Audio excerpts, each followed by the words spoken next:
As of March 2020, the coronavirus COVID-19 outbreak has been declared a public health emergency concerning the world, and the virus has spread to many countries and regions. As long as COVID-19 continue to spread, communities need to take action to prevent further transmission, reduce the impact of the outbreak, and support control measure protection of children and educational facilities is very important. Prevent measures are needed to prevent the potential spread of COVID-19 in a school. Environment COVID-19 does not recognize difference in location, ethnicity, disability status, age, or gender.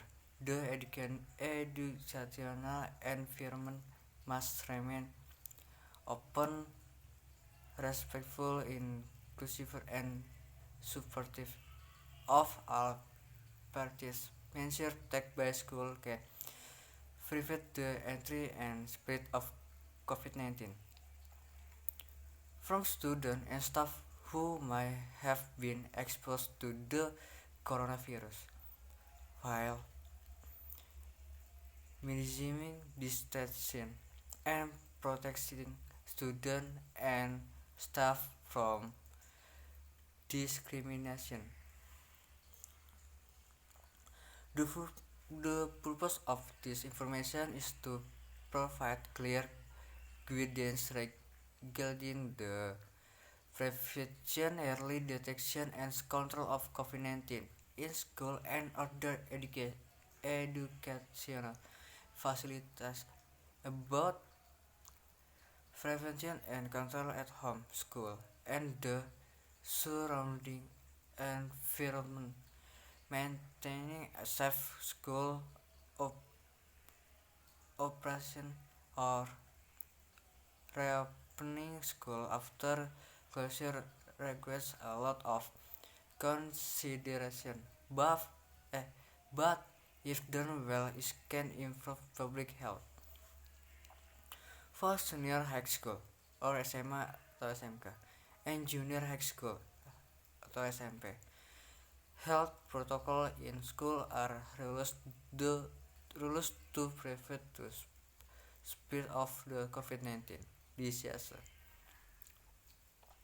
caused by the coronavirus in educational institute. In the Poker book, guidelines for the implementation of learning in the COVID-19 pandemic, complete by the Ministry of Education and Culture, the Ministry of Health, the Ministry of Religion, and the Ministry of Home Affairs. Face-to-face learning is carried out in two phases, namely the transition period and the new normal period. The transition period lasts 2 months from the start of face-to-face learning in the educational unit. The learning schedule regarding the number of days in a week and the number of learning hours per day is carried out by dividing study groups, which are determined by the education unit, while still paying attention to the health and safety condition of the residents of the education unit.